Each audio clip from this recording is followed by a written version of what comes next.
So while I had my 090 pulled apart, I thought it'd be a good opportunity to have a look at the governor mechanism on these old saws. So that's the governor down in here,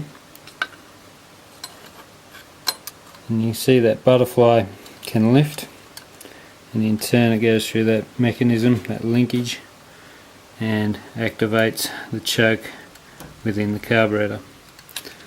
So what makes the governor itself lift is when the saw's revving up or getting close to high RPM, this flywheel, or more importantly these vanes on the flywheel, generate an air current in here that lifts up this butterfly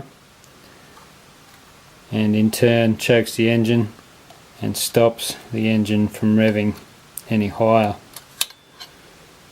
So the governor itself has a tension spring that can be set to different tensions.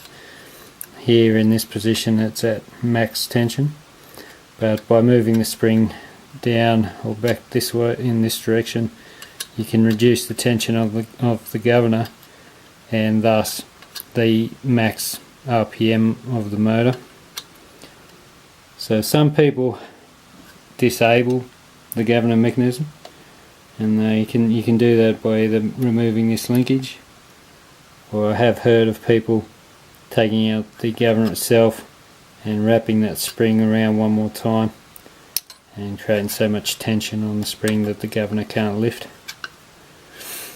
But I leave my governor alone. Obviously these saws had the governor installed for some reason, so you might wonder why a saw like this would have such a mechanism to stop it from revving any higher, and I assume that it's to protect the motor or the engine from over revving and causing damage to itself.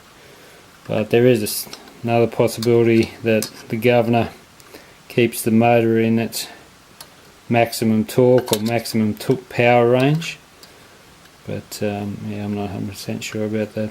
So let's go outside and I'll show you how the saw runs, how the mechanism runs.